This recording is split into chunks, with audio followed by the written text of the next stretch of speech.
같이 읽겠습니다. 그때에 제자들이 예수께 나와 이르되 천국에서는 누가 크니까? 예수께서 한 어린 아이를 불러 그들 가운데 세우시고 이르시되 진실로 너희에게 이르노니 너희가 돌이켜 어린아이들과 같이 되지 아니하면 결단코 천국에 들어가지 못하리라. 그러므로 누구든지 이 어린아이와 같이 자기를 낮추는 사람이 천국에서 큰 자니라. 또 누구든지 내 이름으로 이런 어린아이 하나를 영접하면 곧 나를 영접함이니. 아멘. 자, 두려워하지 말고 예수님으로 평안하시기를 축복합니다. 인사합시다.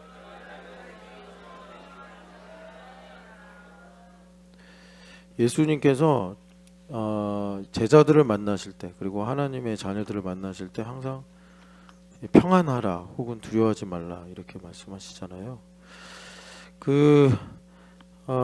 오늘이 어린이 주일입니다. 여기 뭐지 어린이 주일 뭐 이런 게 붙인 건 없지만 여러분 오늘 또 체육대회를 통해서 하나님께서 왜 우리에게 이렇게 어린이 주일을 주셨는가, 이게 이렇게 중요한가. 우리 교회 이제 방문하시는 분들이 종종 있는데 그분들이 우리 교회 오셔서 좀 특이하다라고 생각하는 점이 어린이들이 많다 그럽니다. 어린아이들이 많다.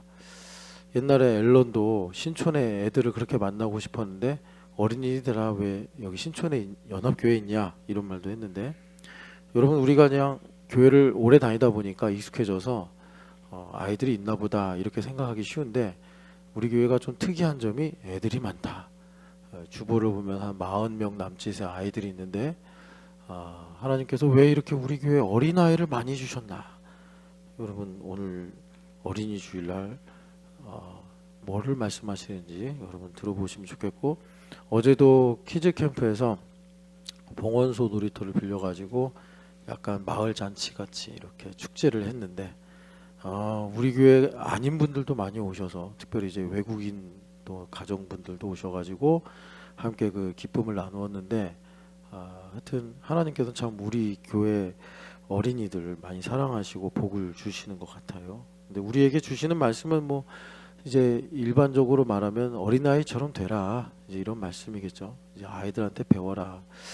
오늘 말씀의 제목을 자유의지, 어린이로부터 배울 점 이렇게 했는데, 제가 제목을 이렇게 택할 때 되게 기도 많이 하고 고민하거든요. 근데 이 제목이 마음에 썩 들지 않아서 기도하다가 또 잊어버려가지고 바꾸질 못했어요. 근데 제가 이렇게 찬양하면서 이 제목으로 할 걸 그랬다라고 생각한 게 어린이들의 나라, 하나님 나라는 어린이들의 나라다.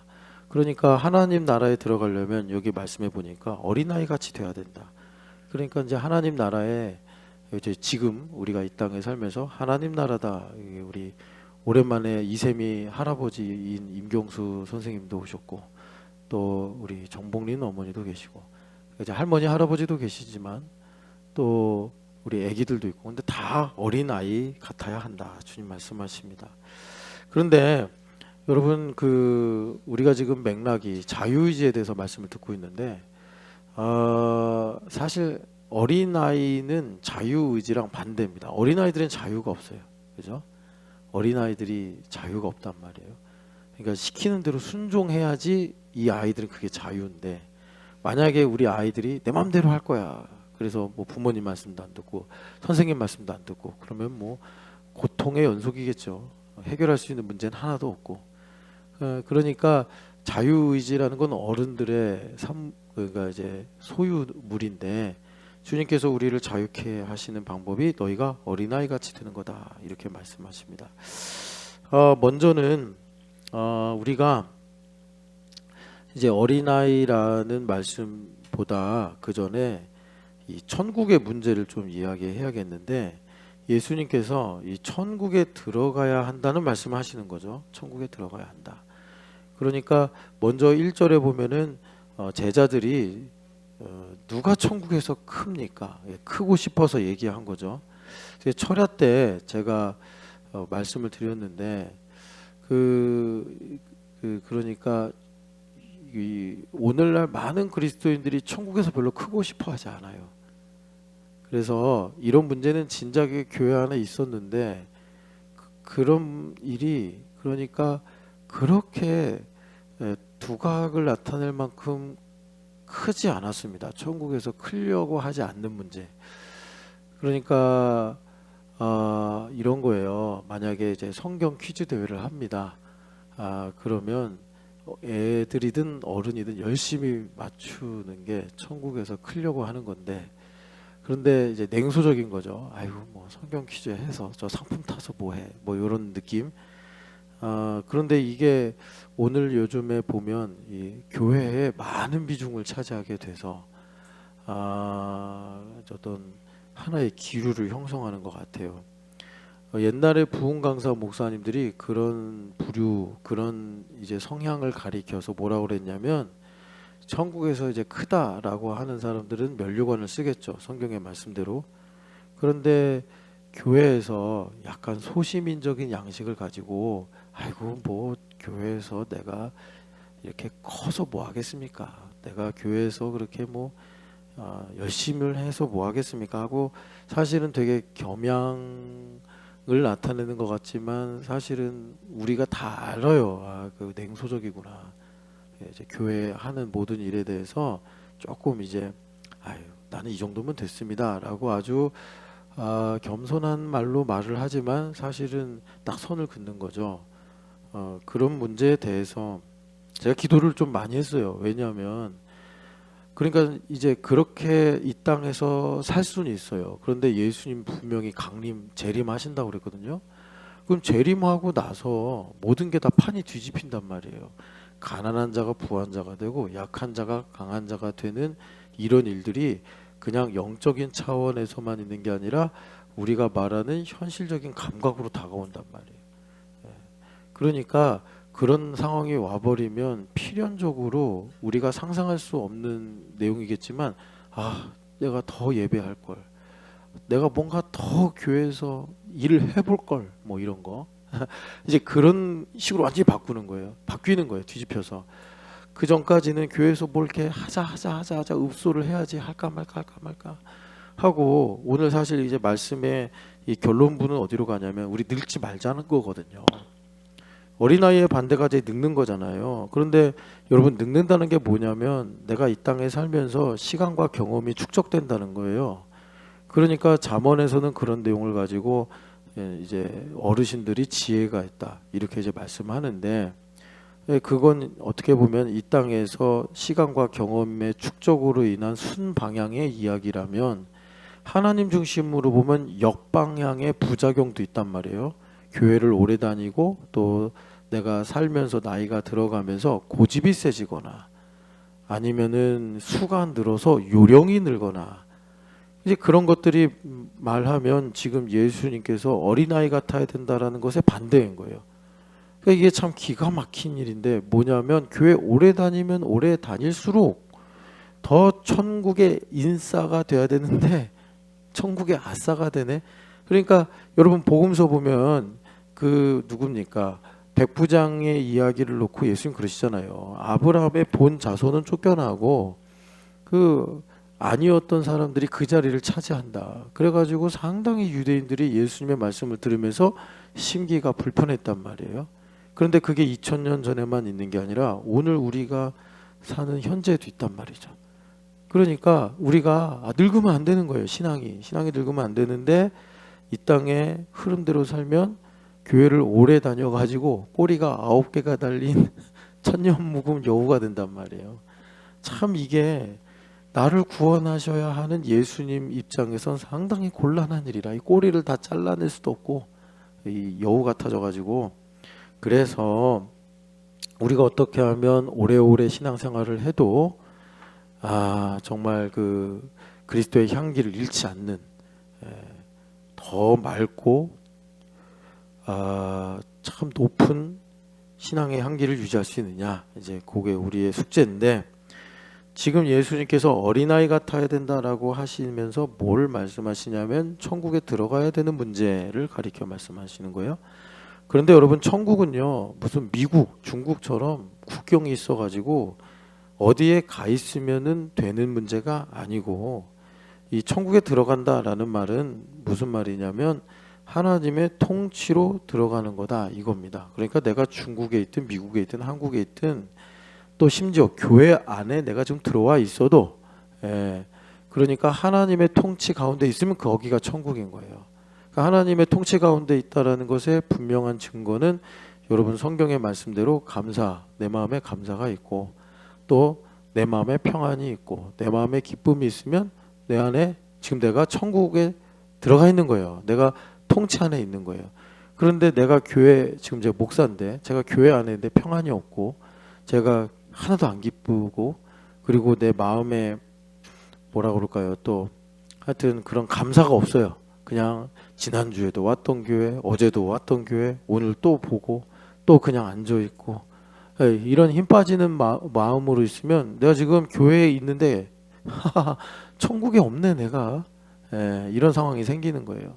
자, 그런데 잠깐 이 문제를 다뤄보면 그럼 왜 이런가? 내가 교회를 오래 다니는 게 문제인가? 뭐 이런 생각도 할 수 있겠는데 문제는 뭐냐면 여러분 빛과 어둠의 이제 이야기로 이걸 다뤄야 되는데 그러니까 이 빛이 계속 비춘단 말이에요. 그러면 내 안에 감추어진 어둠이 드러나는데 그 어둠이라는 게 뭐냐면 우리가 죄는 없어졌는데 죄성을 갖고 있어요. 그게 이제 성경이 말씀하시는 거룩의 문제입니다.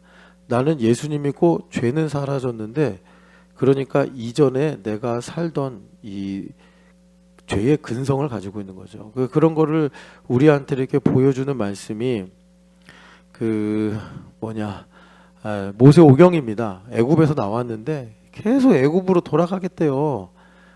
그 애굽에서 행복했던 것도 아닌데 애굽이 잔인했고 고통스러워서 살려달라고 하나님께 부르짖어 놓고서 하나님께서 애굽으로 끌어냈는데 애굽에서부터 탈출시키셨는데 계속 이스라엘 백성들이 애굽으로 돌아가겠다 이런단 말이죠.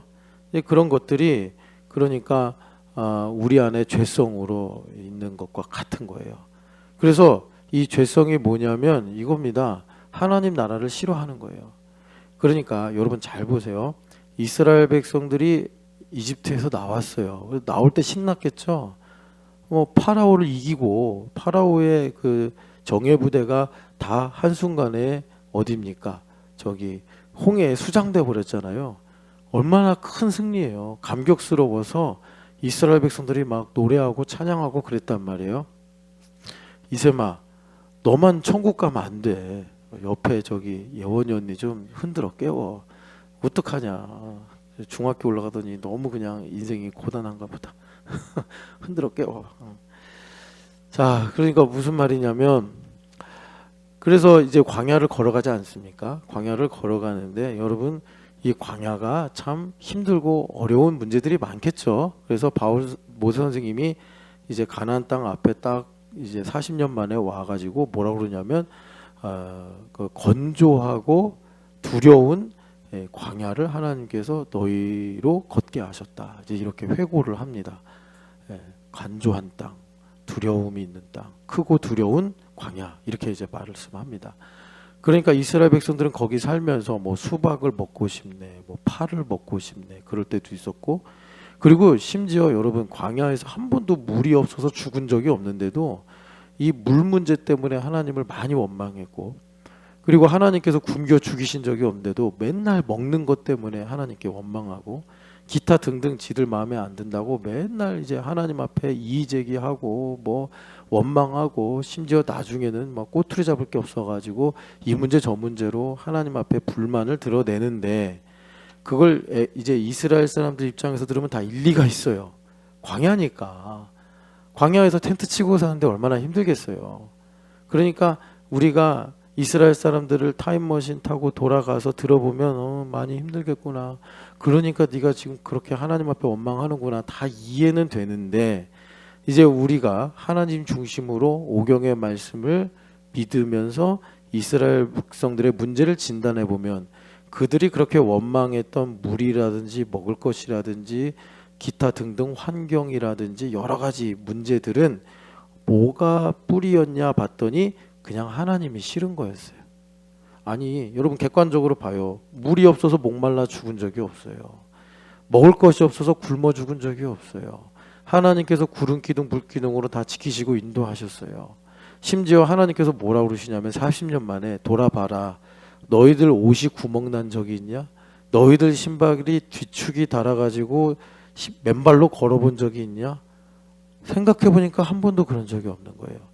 그러니까 이런 모든 객관적인 사실을 근거로 볼 때 이스라엘 백성들이 껌껌이 걱정하고 두려워하다가 그게 나중에 폭발을 해서 안 되네, 없네, 뭐가 마음에 안 드네 하면서 원망했던 모든 것은 사실 알고 보면 하나님에 대한 반감이 그런 일들로 그러니까 나타난 거였더라라는 것입니다. 이게 죄성이에요, 죄성. 그래서 이거를 고치느라고 하나님께서 40년간 이스라엘 백성들을 광야에서 인도하셨다. 그래서 40년을 광야에서 이스라엘 백성들이 있다 보니까 어떻게 됐느냐? 힘이 쭉 빠진 거예요. 젖은 빨래처럼. 그래서 그럴 때에 비로소 이제 하나님께서 그들의 눈을 여시고 귀를 여셔서 왜 가나안 땅에 들어가게 하시는가? 이것이 이제 하나님하고 그러니까 어떤 교통이 되는 이제 조금 이제 이야기가 되는 그런 상태가 됐더라라는 것입니다. 자, 그래서 우리가 천국에 들어가야 되는데 문제는 뭐냐면 아까 이제 철야 때 드린 말씀을 좀 제가 끌어와서 이 문제를 잠깐 우리가 해결해야 된다라고 말씀드린 게 우리가 천국을 별로 안 좋아해요. 천국을 안 좋아하고 그냥 끝나냐? 그게 아니라 세상을 사랑해요. 세상을 사랑하는 만큼 염려가 생기는 거고 근심이 생기는 거고 뭐 그런 일이 생기는 거예요. 우리는 내가 이성을 가지고 합리적으로 돈 걱정, 건강 걱정, 인생 걱정, 뭐 걱정을 한다고 생각하지만 불꽃 같은 눈동자로 우리의 중심을 보시는 예수님은 너가 세상을 사랑하는 거야 라고 진단을 하시고 그런데 예수님은 여러분 한번 구원하시기로 작정한 사람을 절대 놓지 않으시잖아요. 끝까지 세상 끝까지 가서 구원해 내시고 많은 거란 말이에요. 우리 예수님께서. 그래서 여러분들이 그런 예수님을 믿는 상황에서 기왕이면 생명과 복을 선택해서 행복하게 사는 게 낫지 않겠냐. 야곱처럼 험악한 나그네 세월을 보낼 필요가 있냐 라는 것을 말씀을 드리는 거예요. 계속해서. 그래서 오늘 강성모 집사님 말씀 틈 보면 사실 여기에 이제 뭐가 있으면 좋으냐면 뭐 이제 길이 두 개로 나뉘잖아요. 이게 항상 오늘이라는 우리의 순간이에요. 여기에 자유 아니면 이제 선택 이렇게 딱 있으면 좋죠. 내가 선택할 수 있다고요. 생명으로 갈지 사망으로 갈지. 이 사망은 지옥 간다는 얘기가 아니고 가나안 땅에 가서 내가 가질 수 없는 것을 잡을 수 없는 것을 가지고 잡으려고 계속 손짓을 하는데 여러분이 야곱을 기억하시면 됩니다. 험악한 세월 야곱. 라헬을 잡으려고 그랬는데 라헬도 잡히지 않고 요셉을 잡으려고 그랬는데 요셉도 잡히지 않고 여러분 기가 막힌 게 뭔지 알아요?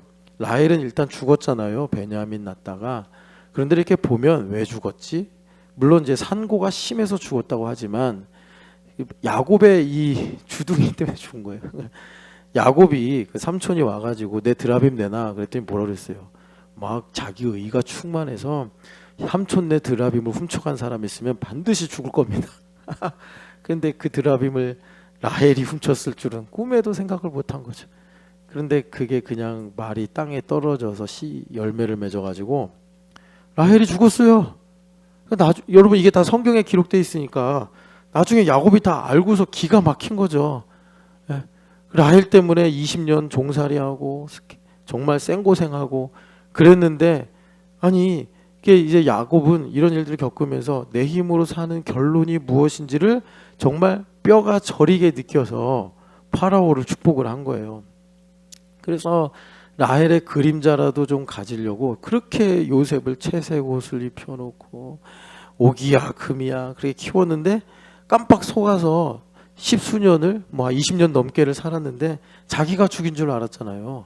심부름 보내가지고 그 형들 찾아가다가 맹수한테 물려 죽은 줄 알고 평생 그렇게 그냥 아내도 내가 죽이고 요셉도 내가 죽이고 막 차라리 내가 죽었으면 좋겠다 막 이런 생각하고 살았을 텐데 나중에 하나님 깨닫게 하시는 게 결국 내 힘으로 내가 원하는 것을 가지려고 해봐야 그게 진짜 아벨이란 이름처럼 한숨 같은 인생이구나.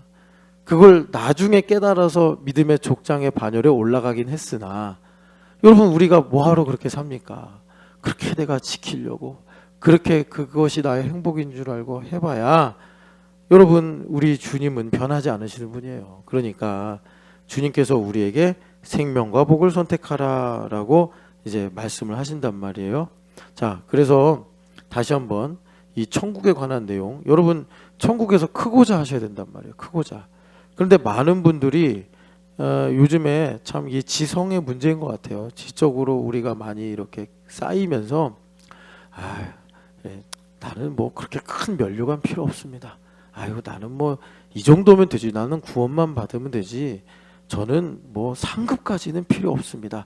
그런데요, 여러분, 제가 철야 때 드린 말씀이에요. 제가 이거 갖고 기도를 많이 했어요. 왜냐하면 주님 오시면 다 뒤집어져 가지고 정말 주님을 찬양하고 경배하는 일이 명약관화해지는데, 그런데 개털 모자 쓰고 구원받으면 너무나 죄송하고 그럴 거 아니에요. 예수님 오셨는데 내가 너한테 5달러 사서 줬는데 어디 갔냐 이러실 거 아니에요. 주님께서 눈빛으로 말씀하신단 말이에요. 그때 가서 개털 모자 쓰고 아유 주님 저 그래도 구원은 시켜주셔서 감사합니다. 이게 과연 가능할까? 이해가 안 되는 거예요. 그래서 주님께 많이 여쭤봤는데 주님께서 이렇게 저희 마음에 제게 주신 마음이에요. 그런 구원은 없다 이렇게 말씀하셔서 믿음이라는 게 있으면 어떤 이 생명에는 본질이 있지 않습니까?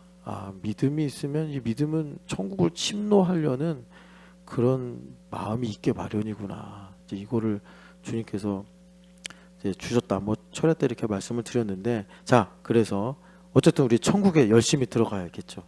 천국에 열심히 들어가야 되는데 여러분 이 말씀이 참 중요합니다. 그러니까 제가 이 천국에 들어가야 하는 문제를 좀 말씀드리면, 우리가 이제 세상 살잖아요. 세상을 살면서 이렇게 이 말씀을 드리면 좀 여러분들이 재밌을 것 같아가지고, 여러분 우리가 보통 이제 개신교 종교 개혁의 후예들이란 말이에요. 이 종교 개혁이 대충 한 16세기에 일어났습니다. 16세기에.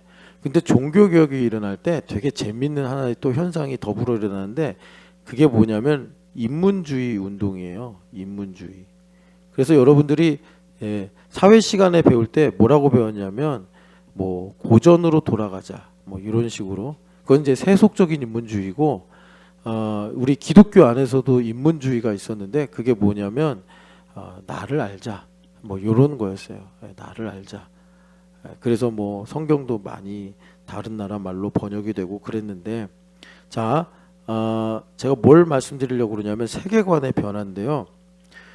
이때까지 여러분 갈릴레이 사건 알죠? 갈릴레이 사건이 있는데 그러니까 우리가 보통 이제 천동설을 주장하는 교회와 지동설을 주장하는 갈릴레이 이렇게 이제 비교를 하는데, 그 당시 중세 교회가 가졌던 천동설, 이거 되게 우리한테 개인적으로 중요해요. 그러니까 조금 여러분 딱딱하게 느껴져도 한번 들어보자 하고 좀 생각하시면 좋겠는데, 이 천동설이라는 게 여러분 그게 교회가 만든 게 아니고 사실 그리스 철학에서 온 거예요. 그리스 철학에서 대표적으로 여러분 뭐 소크라테스, 플라톤 있는데 완성한 사람이 아리스토텔레스잖아요. 그러니까 교회가 이제 부흥하면서 초대교회가 이제 마게도냐로 바울 사도를 중심으로 전파됐잖아요. 그러면서 뭐와 만나냐면 바울 사도도 아테네에서 그런 설교를 하셨는데 이제 그리스 문화와 만나는 거예요. 만나서 많은 기독교 지도자들이 이제 철학을 공부하고 혹은 철학을 배웠던 사람이 회심해서 기독교로 넘어오기도 하고 하다 보니까, 여러분들도 이렇게 세상의 어떤 내용들이나 사실들을 살펴보면 상당히 복음적이네 하는 것들이 많아요. 의외로. 그러니까 그리스 철학에서 성경과 유비가 되는 것들을 이제 기독교 지도자들이 발견하면서 심지어 뭐라고까지 했냐면 이사야, 예레미야 이런 분들은 이제 하나님의 복음을 전한 사람들이 아닙니까? 그런 것과 똑같이 저 이방인의 사회에서 하나님께서 아리스토텔레스나 플라톤을 그러니까 선지자로 세우셨다라고 주장을 해서 일부 이단으로 이렇게 정죄를 받으신 분들도 계세요. 기독교 지도자들 중에. 그런데 그분이 그렇게 이단으로 확 가버린 건 아닌데, 그래서 아리스토텔레스가 교회에 상당한 영향을 주었다. 그 영향을 준 게 뭐냐면 여러분 이겁니다. 아리스토텔레스가 고민을 했어요. 왜 뉴턴하고, 지금 제가 이제 뉴턴 얘기도 하려고 하는 건데, 그러니까 왜 물체는 땅으로 떨어지지? 여러분 우리는 보통 그런 생각을 안 하잖아요. 그런데 그런 질문을 하는 사람들을 보통 사람들은 천재라고 합니다. 그러니까 아리스토텔레스는 왜 물건은 땅으로 떨어지지? 이게 막 고민이 되는 거예요. 그러니까 뭐 아리스토텔레스만 고민한 게 아니었겠지만, 그래서 이런 것들을 이제 그가 집대성을 하면서 어떻게 이 답을 내렸냐면, 하늘과 땅이 있다. 하늘과 땅이 있다. 이건 이제 플라톤에서 배운 거겠죠. 플라톤의 제자니까. 하늘은 완벽한 공간이고 땅은 불완전한 공간이다. 그래서 하늘을 보면 변하지 않아요. 별이나 행성의 움직임을 보면 항상 완벽한 원운동을 하면서 변하지 않는다. 그래서 하늘은 완벽한 공간. 그러니까 여러분 생각해 보면 기독교의 세계관하고 상당히 그러니까 가깝잖아요. 아, 우리는 하늘 나라, 이 땅의 나라, 그래서 하늘의 나라가 이 땅에 임하옵시고 이렇게 우리가 기도하잖아요. 그거하고 이 플라톤이 만든 하늘과 땅의 이분법이 딱 맞아 들어가는 거예요. 그러니까 기독교 이제 뭐 지도자들이 그 당시 볼 때, 야, 이거 상당히 복음적이네, 이렇게 이제 생각이 된 거예요. 그래서 하늘은 완벽하고 땅은 불완전하다. 이제 이런 세계관에서, 그런데 땅에는 여러분들이 도덕 시간에 배워서 기억을 하실 것 같은데, 다시 들어보면 땅에도 불완전하지만 변하지 않는 네 가지 원소가 있다. 그래가지고 뭐라 그러냐면, 첫 번째는 불, 두 번째는 공기, 세 번째는 물, 네 번째는 흙, 이렇게 얘기해요. 그래서 불이 제일 가볍고 흙이 제일 무거운 거죠. 이렇게 네 가지 원소가 있다. 이 땅은 불완전해서 항상 모든 게 가변적인데, 이 가변적인 것들 중에 본질이라고 할 수 있는 네 가지 원소는 바뀌지 않는다. 그럼 불, 물, 뭐 이런 거 본성이 안 바뀌잖아요. 흙 안 바뀌잖아요. 그런데 이 네 가지 원소의 특징이 있는데, 공통점이 있는데, 그게 뭐냐면 이 네 가지 원소는 항상 본질로 회귀하는 본성이 있다. 회귀하는 본성이 있다. 그래서 돌 하나를 들고 탁 놓으면은 그 회귀 본능 때문에 땅으로 떨어지는 거다. 이렇게 설명을 했어요. 그러니까 이런 아리스토텔레스의 세계관이 이제 교회로 그대로 들어오면서 중세 시대의 많은 믿는 사람들의 생각, 관점을 지배해 버린 거예요. 자, 여러분, 그럴싸하면서 재미있는 얘기네라고 우리는 생각할 수 있지만, 그게 사실입니까? 완전히 그냥 부산으로 간다 그러면서 엉뚱한 데로 가버린 얘기잖아요. 사실 아니잖아요. 지금 여러분들이 원소를 불, 물 이런 걸로 생각할 수도 없고, 그리고 뭐 얘네들이 무슨 이렇게 회귀 본능이 있는 것도 아니고, 그리고 동시에 하늘이라고 완벽합니까? 아니잖아요. 우주선 쏴서 올려봤는데 하늘도 공간만 다를 뿐이지 우리가 살고 있는 지구와 똑같은 물리적인 공간이란 말이에요. 그러니까 아리스토텔레스가 한 얘기는 꿈꾼 얘기와 같은 것인데, 그런데 사람들이 그런 걸 실험하거나 측량할 수 없으니까, 그 당시는 이제 기술이 낮아서, 그래가지고 그것을 그대로 기독교인들이 받아들여서 자기들 세계관으로 딱 자리 잡은 거예요. 그러니까 무슨 말이냐? 우리가 믿음을 가지고 현실을 보는 눈도 그렇게 깜깜한 눈으로 바라봤더라. 그게 이제 중세시대까지 세계관이에요. 그런데 인문주의 운동이 일어나면서, 여러분 이때 이제 흔히 우리가 많이 말하는 게 계몽이잖아요. 많은 천재들이 등장을 해가지고 사람들이 깨닫고 알게 됐단 말이에요. 그 중에 큰 인물이 이제 뉴턴이죠. 그 뉴턴도 고민을 한 거예요. 왜 사과는 떨어지지? 왜 사과는 떨어지지? 그래가지고 뉴턴이 참 대단한 사람인데, 뭐 우주를 나가본 적도 없고, 그러니까 뉴턴이 사과가 떨어지지만 고민한 게 아니라 왜 달은 안 떨어지지? 이걸 고민한 거예요. 그러니까 이런 사람들이 천재인 거예요, 천재. 그래서 우리 아이들이 수의적 사고를 하고 이렇게 아웃리치를 가고 하면서, 왜 당연한 것이 이렇지라고 의심을 하게 만드는 게 사실 이 아이들이 호연지기를 갖는 방법인데, 그런 거예요. 그래서 뉴턴은 왜 사과는 떨어지는데 달은 안 떨어지지? 하여튼 이런 상상을 하면서 발견한 게 뭐였냐면 만유인력의 법칙 아닙니까? 만유인력의 법칙. 그래서 근데 뉴턴이 이거를 발견하는 데 있어서 뉴턴 스스로의 대단한 능력도 있었겠지만 사실 그 배경에 뉴턴이 이제 17세기 사람이거든요. 그 배경에 이런 종교 개혁과 기독교 안에서 일어난 인문주의의 영향이 있더라라는 것입니다. 그래서 제가 지금 무슨 말씀을 드리는 거냐면 여러분 지금 화면에서 보시는 것처럼 이 종교 개혁을 기준으로 이전과 이후의 차이가 뭐냐? 천국과 현실의 차이예요. 그러니까 우리 인간의 지성이 깨이지 않아서 현실을 그냥 깜깜한 눈으로 바라봤다는 거죠. 그러니까 하나님께서도 현실 속에서 하실 수 있는 일이 제한될 수밖에 없었는데 이제 사람들이 과학이나 이성을 가지고 계몽이 되면서 현실을 사실적으로 분석하고 알 수 있는 길들이 열리게 되는 거예요. 그러면서 어떤 일이 생기느냐? 하나님의 나라가 이전보다 더욱더 현실 가운데 그러니까 치밀하게 섬세하게 들어가는 일들이 열리게 됐다라는 것입니다. 제가 이제 여러분들에게 무슨 말씀을 드리려고 하는 거냐면 우리는 17세기 사람도 아니고 20세기 사람도 아니고 지금 양자역학이다 AI다라고 하는 이런 계몽의 끝에 서 있지 않습니까?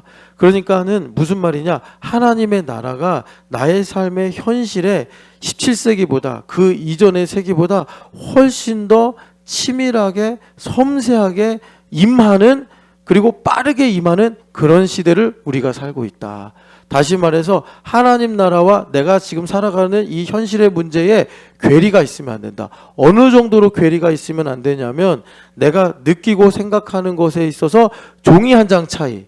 내가 예수님을 믿기 때문에 뭐 확연하게 틀린 결정이나 생각은 하지 않겠지만 내가 예수님으로 만족하지 못하는 종이 한 장의 차이, 내가 하나님의 뜻으로 말미암아 살아가는 것에서 종이 한 장 차이가 나의 삶의 현실에서 생명이냐 사막이냐 저주냐 축복이냐라는 것을 가르는 엄청난 결정적인 사건이 될 수 있는 시대를 우리가 살고 있더라라는 겁니다.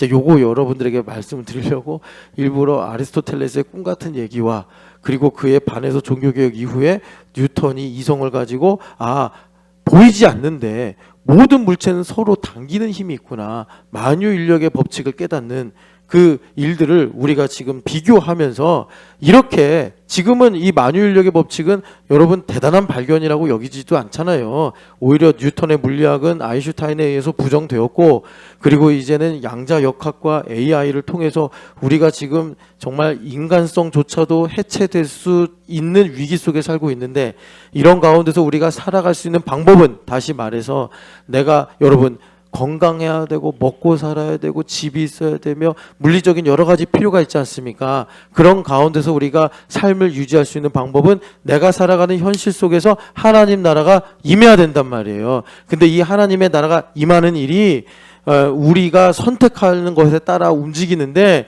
그 종이 한 장 차이가 이제는 우리에게 사망이냐 생명이냐 저주냐 사망이냐를 가른다. 우리 주님께서 신촌연합교회를 세우실 때 머릿돌로 주신 말씀이 적은 무려 무서워하지 말라 하나님의 나라를 아버지의 나라를 너희에게 주시기를 기뻐하시느니라. 누가복음 12장 32절의 말씀이에요. 그런데 이 말씀을 우리가 32절로만 봤는데 제가 얼마 전에 앞뒤를 읽어보니까 왜 이 말씀을 하셨냐 맥락을 보니 하나님 예수님의 제자들이 먹을 거 마실 거 입을 거 갖고 염려하는 거예요. 그러면 우리 예수님은 그거 니들이 알아서 해라. 니들이 땀 흘리고 니들이 고생해서 해결해라. 이렇게 하시는 분이 아니라 답을 주시는 분이거든요. 우리 아이들이 지금 어떻게 공부를 해야 될지 여러분들이 이제 올해 다음 해에 어떻게 내가 살아가야 될지 우리는 여러분 현실의 문제가 가까이 있잖아요. 그런 문제들을 주님께서 해결하는 맥락에서 아버지의 나라를 주시기를 기뻐하시느니라 이렇게 말씀하시는 거예요. 그래 가지고 주님께서 우리에게 그 다음에 여러분들 잘 아시는 마태복음 6장 33절 말씀하셨는데 32절 다음에 뭐라고 하시냐면 그의 나라를 먼저 구하라 이렇게 누가복음에서도 말씀하신다고요. 자 다시 여러분들께 말씀드리면 정리하면 이렇습니다. 내가 많은 현실의 문제를 만납니다. 그런데 그런 문제는 내가 죄를 지어서 흑암에 살고 있기 때문에 저주 때문에 당하는 문제만이 아니라는 거예요. 우린 이미 그리스도 예수 안에 들어와 버렸기 때문에 주님께서 먼저 말씀하시기를 우리는 안식하고 있다 이렇게 말씀하신다고. 그러면 안식이라는 건 뭐냐면 하나님의 나라가 나에게 임하고 먼저 내 마음에 임하죠.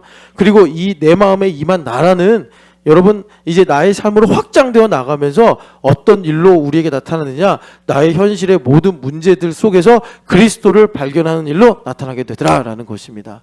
그래서 제가 정리해서 다시 한번 말씀드리면 뭐냐면 우리가 오늘 살아가면서 현실 속에서 만나는 모든 문제는 하나님 나라와 직결된 문제다. 그래서 예수님께서 우리에게 복음으로 주신 말씀이 하나님 나라를 침노해라 라는 것입니다. 하나님 나라를 침노해라. 그러니까 하나님 나라를 내세 사상같이 여기고만 살지 말고 오늘 나의 삶에 하나님의 열심으로 이 땅을 정복해 나가시는 하나님의 나라로 우리가 받아들일 때 주님께서 나의 삶의 현실에서 하나님의 나라가 어떤 가치와 어떠한 내용과 어떤 풍성함으로 임하는지를 가르쳐 주신다라는 것이에요. 그런데 여기서 비밀은 뭐냐면 하나님 나라가 뭐 혈과 육으로 임하는 게 아니라 우리 마음에 임하는 거 아닙니까? 그러니까는 하나님의 나라가 나의 삶에 확장되어 가는 건 어떤 일로 오냐면 그러니까 예수님께서 내 안에 오셔서 나의 마음에 합하는 문제로 온단 말이에요. 그러니까 하나님께서 이제 우리 신촌연합교회에 교회를 세우시고 아버지의 나라 주시기를 기뻐하시는데 그러면 그 일로 제일 먼저 하나님께서 요구하시는 건 뭐냐면 너와 내 마음이 합해야 된다 이거예요. 그런데 이 부분에 있어서 우리가 종이 한 장의 차이 이런 오차를 가볍게 생각해서는 하나님의 나라가 나의 삶에 임해서 내가 이 땅에서 안식하면서 현실의 상황 먹고 마시고 있는 이런 일들로 하나님을 찬양하고 경배하는 일들이 이루어질 수 없다. 주님께서 우리에게 말씀하시는 거예요. 그래서 그러면 우리가 하나님 마음에 합해야 되는데 하나님 마음에 합할 수 있는 가장 좋은 그 방법, 다시 말해서 주님께서 주시는 비유가 뭐냐면 어린아이 같으면 된다. 어린아이들 같으면 된다. 여러분들이 이제 애들 키우면서 스트레스를 많이 받잖아요. 말을 안 들으니까.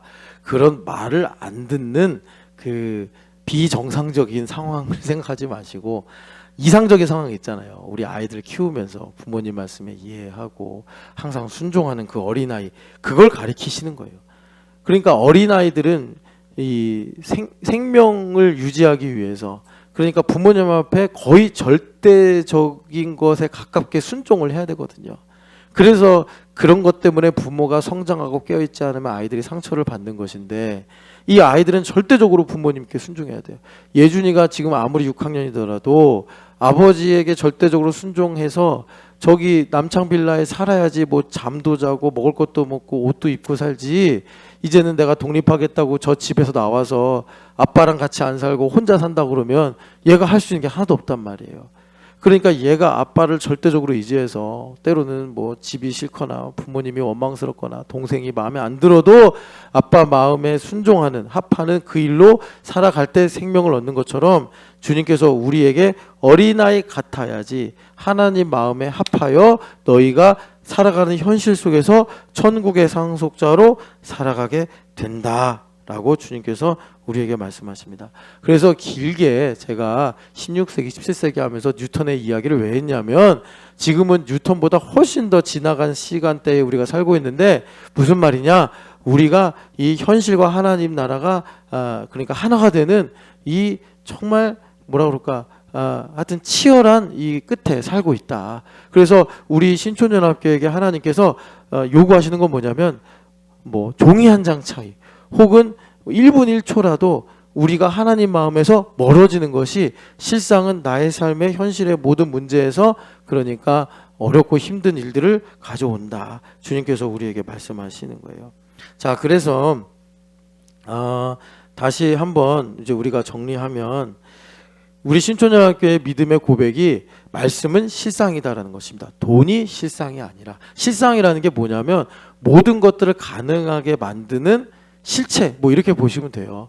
그러니까 우리가 피부로 실감할 땐 돈이 다 결정하는 것 같고 뭐 내가 갖는 어떤 성공의 요소가 모든 걸 결정하는 것 같지만 우리는 믿음을 가지고 보니까 하나님 입에서 나오는 말씀이 모든 것을 좌지우지하는구나, 다스리고 있구나, 붙잡고 있구나, 이렇게 우리 신촌연합교회가 신앙 고백을 하고 있단 말이에요. 그런데 그 말은 뭘 가져오냐면 이런 겁니다. 이제 적용의 차원에서 보면은 우리가 먹는 거, 마시는 거, 입는 거, 성경에서 이제 고대 사회 때 말했으니까 전한 말씀이니까 대표적으로 현실의 모든 필요를 먹는 거, 마시는 거, 입는 거라고 말씀하는데, 이 먹는 문제, 마시는 문제, 입는 문제에 가장 탁월한 답이 그리스도다라는 걸 우리가 믿고 사는 거예요.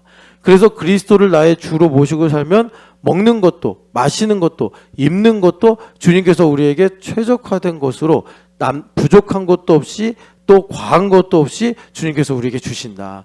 그러니까 주님께서 나에게 이제 공급자 되실 때 쟤한테 먹을 걸 얼마나 줘야 되지? 주님께서 결정하실 거 아니에요. 그러면 그 진리의 기준은 무엇이냐면, 내가 그리스도를 믿고 의지하고 그리스도를 발견하는데 그것이 기준이라는 거예요.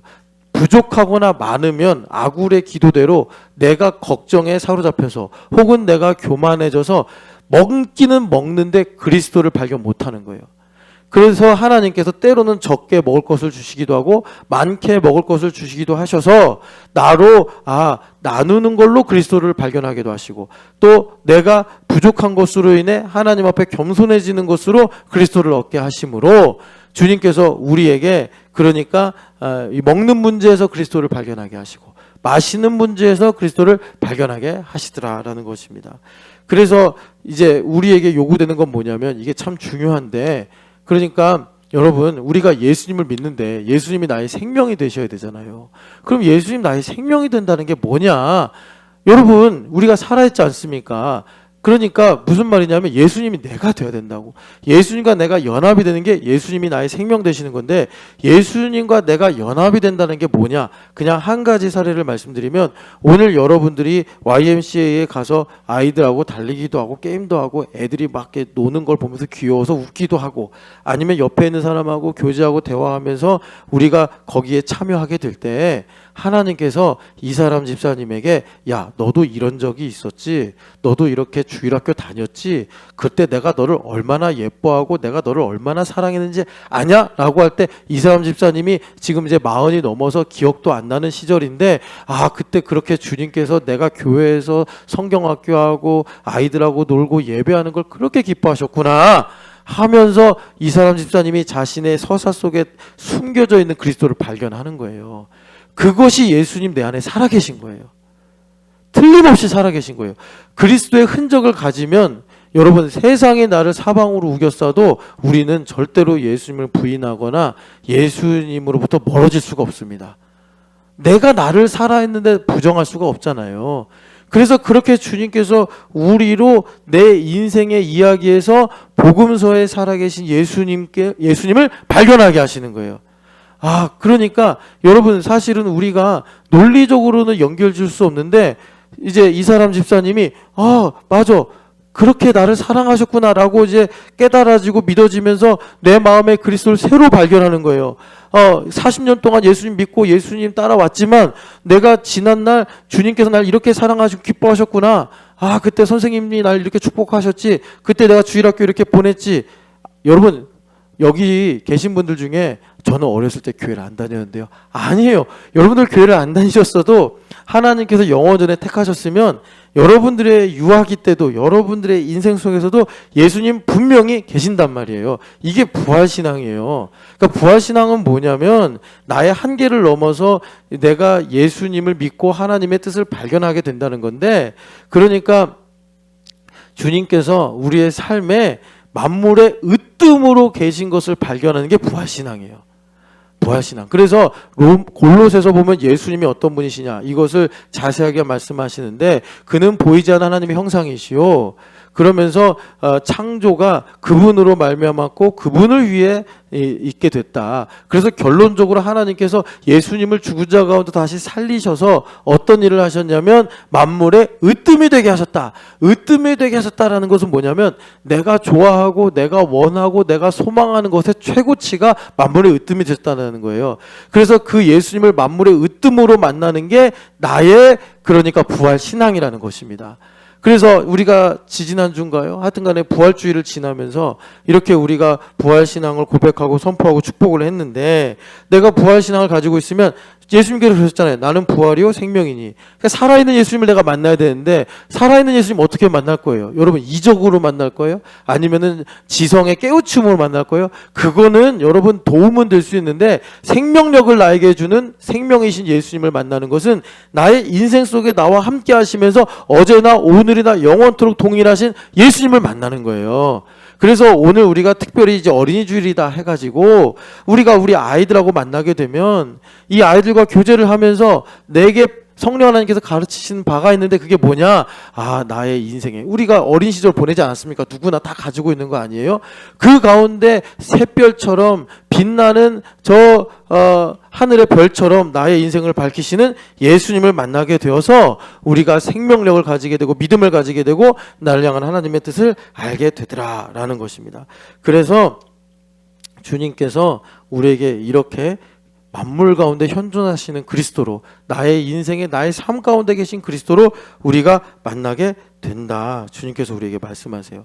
그런데 여러분 그 누가복음을 보시면 누가복음 20장 한번 가보시겠어요? 누가복음 20장 가보시면 이제 부활신앙에 대한 말씀을 예수님 주시는데 재밌는 게 있어요. 참 저는 이런 게 성경에 있는 블랙 코미디라고 생각하는데 27절 읽어보겠습니다. 부활이 없다고 주장하는 사두개인 중 어떤 이들이 와서 이제 물었습니다. 그래서 예수님께서 부활신앙에 대해서 아주 중요한 말씀을 하시는데 37, 38절 읽어보겠습니다. 죽은 자가 살아난다는 것은 모세도 가시나무 떨기에 관한 글에서 주를 아브라함의 하나님이요 이삭의 하나님이요 야곱의 하나님이시라 칭하였나니 하나님은 죽은 자의 하나님이 아니요 살아있는 자의 하나님이시라 하나님에게는 모든 사람이 살았느니라 하시니 아멘. 그래서 예수님께서 여기서 매우 구체적으로 부활신앙이 뭐다. 그러니까 무슨 말이냐면 하나님은 지금 무덤에 있는 사람이나 생존해서 땅 위에 있는 사람이나 하나님께는 모두가 살아있다. 너희들이 하나님을 죽음이라는 한계 속에 가두고 생각해서는 하나님의 말씀도 모르고 하나님께서 말씀하시는 본의의 내용도 알 수가 없다. 그래서 우리가 가지고 있는 죄 중에 제일 고약한 게 뭐냐면 욥기에서 말씀하신 것처럼 우리는 수시로 하나님을 끌어내리려고 한단 말이에요. 하나님을 나의 한계 속에 가두려고 한단 말이에요. 그래서 여러분 이스라엘 백성들이 왜 사망과 저주의 길을 걸어갔냐면 로마서 10장에 보니까 그들이 하나님을 아는 지식이 없어서 뭐라고 그래요? 하나님을 아는 지식이 없어서 자기들의 의를 세우려고 자기가 만든 한계치가 옳다는 것을 증명해 보려고 어떻게 했대요? 하나님의 의에 복종하지 않았다. 하나님의 의에 복종하지 않은 결과가 뭐냐 봤더니 하나님의 의로우신 예수님을 십자가 못 박아 죽여버린 일 아닙니까?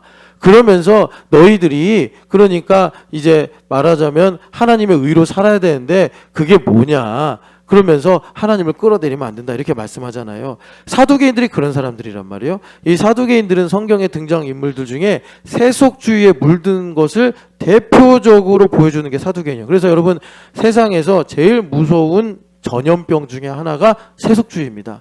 그래서 여러분들이 고린도 후서가 아니라 디모데 후서 3장을 보면은 이 말세가 지독하게 세속화된다라는 걸 보여주는데 1번이 뭐냐면 자기를 사랑하며 2번이 아마 돈을 사랑하며 아니에요? 3번이 하나님보다 쾌락을 사랑하며 뭐 제가 이렇게 기억을 하고 있는데 이런 게 세속주의란 말이에요. 그러니까 이 세속주의의 대명사인 사두개인들이 와가지고 뭘 얘기하냐? 여기 성경에서 이제 우리에게 소개해 주기를 사두개인들이 대표적으로 부활이 없다고 주장하는 사람들이다.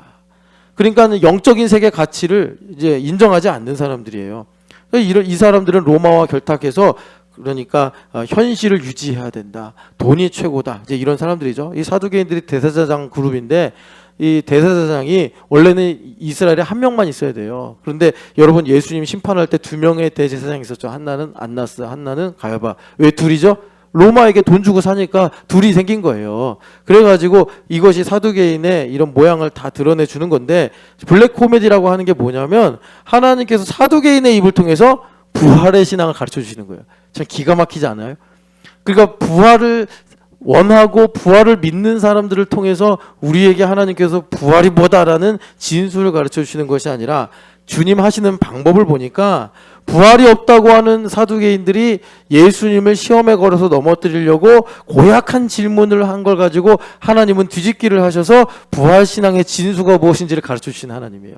성경에 이런 내용들이 되게 많은데 또 뭐가 있냐면 가야바라고 아까 제가 말씀드린 대제사장이 있었잖아요. 이 가야바가 예수님을 이제 죽여야겠는 거예요. 예수님 너무 위협적인 존재가 돼서. 그래서 여러분 요한복음 11장 한번 봐봐요. 요한복음 11장 보면 이제 대제사장이니까 모든 것에 다 권한을 가지고 있지 않습니까? 그래가지고 50절에 보면 같이 11장 50절 읽어보겠습니다. 한 사람이 백성을 위하여 죽어서 온 민족이 망하지 않게 되는 것이 너희에게 유익한 줄을 생각하지 아니한도다 하였으니. 아멘.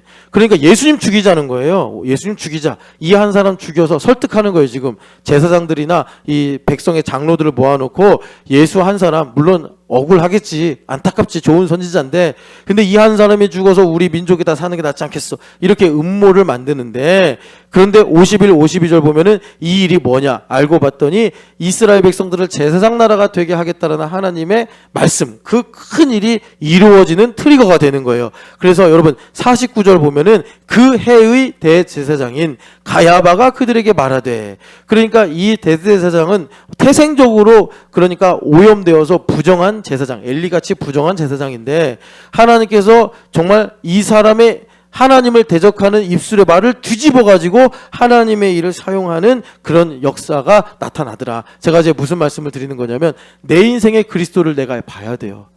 내 인생의 그리스도를 봐야 천국에, 그러니까 무슨 말이냐, 내 인생의 그리스도를 보는 것이 천국에 들어가는 거란 말이에요. 여러분 우리가 천국을 믿잖아요. 그래서 우리가 내세에도 죽으면 지옥에 안 가고 천국 가는 걸 보는데 믿는데 그 일이 죽어서 땡 하고 시작이 되는 게 아니라 오늘 여기서 사망을 택하냐 생명을 택하냐로 결정되는데, 여러분 천국에 들어가는 건 뭐냐면 나의 삶에 그리스도의 흔적을 발견하고 내가 그 그리스도를 만물 속에서 으뜸으로 보는 거란 말이에요.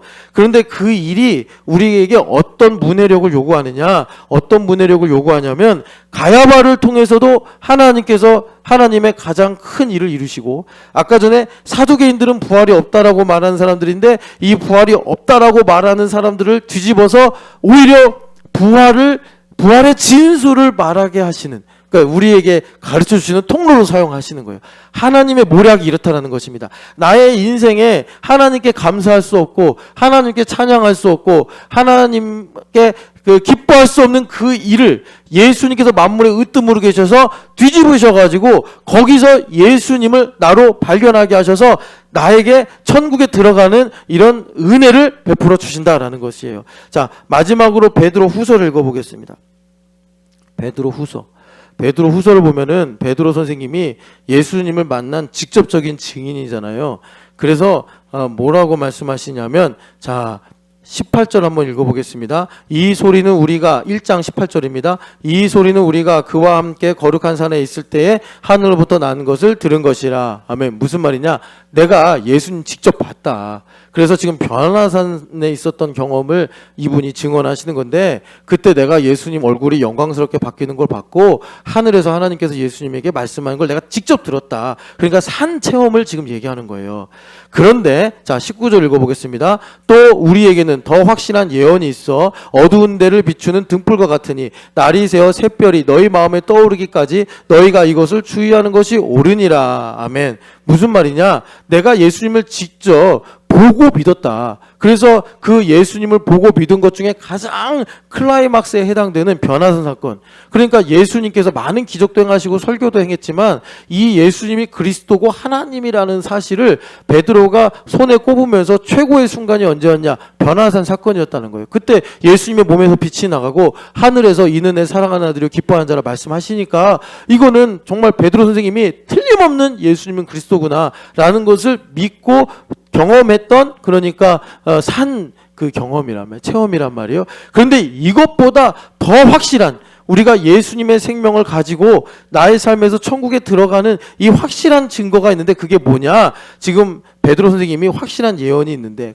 그런 말씀이 있는데 그게 뭐냐, 어두운 데를 비추는 등불과 같으니 날이 새요. 그러니까 무슨 말입니까? 캄캄한 밤에 너희들이 이제 여명이 다가오는 지극히 어두운 순간에 샛별이 떠오르는 것처럼 우리 마음에 하나님께서 등불을 밝히신다. 이 샛별이 뭐냐면 부활이 없다고 주장하는 사두개인들을 통해서 부활의 진수를 가르쳐 주시고, 예수님을 죽이려고 예수님을 믿거나 예수님을 사랑하는 존재가 아니라 예수님을 대적하는 가야바를 통해서 통해서 하나님께서 마침내 이스라엘 백성들을 제사장 나라로 쓰시려고 하는 그 선택의 완성을 이루시는 것처럼 나의 인생에 내가 가장 고통스러워서 캄캄했던 그 순간에 주님께서 새벽과 같이 떠오르시는 그리스도를 발견하게 하신다라는 것입니다. 거기서 우리가 천국에 들어가는데, 그러면 그 어두운 캄캄한 순간에 정말 아무리 내 생각에 아무리 하나님이라도 나를 버리시겠구나, 아무리 하나님이라도 나를 이제 바꾸실 수 없겠구나, 나는 구제불능이구나 라고 하는 그런 캄캄한 밤의 끝자락에 예수님께서 우리에게 샛별로 떠오르셔서 확신을 주시고 나에게 그리스도의 흔적을 남기셔서 천국에 들어가게 하신단 말이에요. 그 천국에 들어갈 때 여러분 마침내 가나안 땅을 우리가 정복하는 것입니다. 나의 삶의 문제에 답을 그리스도 예수 안에서 발견하게 되는 거예요. 그러면 그것을 내가 어떻게 들어가게 되느냐, 어두운 밤에 샛별을 어떻게 보느냐, 주님께서 오늘 우리에게 어린이 주일을 맞아서 말씀하시기를 어린아이 같이 되라 이렇게 말씀하시는 거예요. 그러니까 어린아이 같이 되라는 말은 애매하거나 신비로운 말씀이 아니라 아주 분명한 말씀인데, 그냥 여러분들이 우리 교회에서 한 이세미 4학년 정도만 돼도 많이 세속화가 진행이 됐어요. 어쩔 수 없어. 이 세상이 너무 악해가지고 아이들이 뭐 조숙하다 좋게도 말하지만 아이들이 너무나 눈치를 보고 이제 천진. 그래서 우리 교회는 그냥 6학년까지 좀 놀아라 이렇게 이제 일부러 얘기를 하는데, 요즘에 지우가 인기가 많잖아요. 그래가지고 뭐 지우를 돼지 같네 막 이렇게 하시는데 지우가 다 알아듣는답니다. 그러니까 여러분들이 지우 앞에서는 말을 가려서 하셔야 돼요. 근데 지우같이 되면 됩니다. 지우같이. 그러면 그렇게 우리가 하나님 앞에 겸손하고, 그런데 여러분 나중에 이제 2부 때 말씀드리겠지만 그 겸손까지 가기 위해서 참 우리가 하나님의 은혜를 아는 영적 감각이 살아나야 되는데, 여하튼 그렇게 될 때 나의 지나온 인생 속의 캄캄한 밤중에 샛별이 떠올라서 우리에게 빛을 비추듯이 예수님의 흔적을 내가 발견하게 되어서 말하자면 천국에 들어가게 된다. 천국에 들어가는 게 뭐냐면 죽는다 이 얘기가 아니라 가나안 땅을 정복한다라는 것입니다. 가나안 땅을 정복한다. 예원이가 기말고사 때 수학 성적이 2배로 오른다라는 것입니다. 아멘 해야지. 아멘. 그런 거예요. 여러분 그렇게 천국을 소유하시는 열심히 하나님의 마음이 여러분들에게 임하시기를 축복합니다. 우리 같이 기도하겠습니다.